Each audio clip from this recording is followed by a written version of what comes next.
Hello বন্ধুরা, তো চলো আজ কয়েকটি প্রশ্ন নিয়ে আসলাম তোমাদের সামনে, দেখো কি বলছে। আর বলে রাখি, যারা নতুন বন্ধু তারা অবশ্যই আমার চ্যানেলটি একটু কষ্ট করে প্লিজ সাবস্ক্রাইব করবে। তো চলো বন্ধুরা, কি বলেছে প্রশ্ন দেখে নাও। একটি ত্রিভুজের তিনটি কোণের অনুপাত 3:5:10 হলে বৃহত্তম কোণটির পরিমাপ হলো কত? তো দেখো, এগুলো অনুপাতে আছে। যখনই আমরা সংখ্যা নেব তখনই একটা ভেরিয়েবল এক্স নেব। তার সাথে আমরা কি জানি যে তিনটি কোণের সমষ্টি সমান 180 ডিগ্রি। তো দেখে নাও, 3x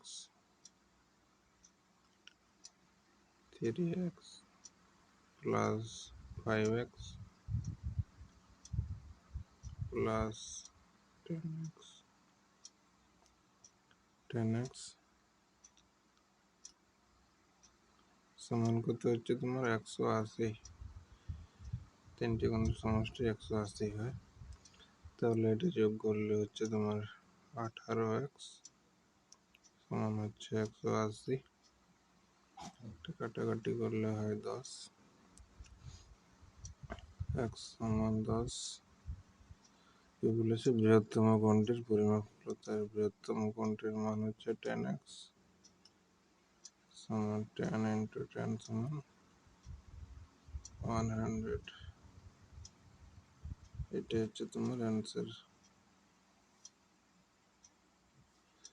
চলো বন্ধুরা, আজকে এই পর্যন্ত।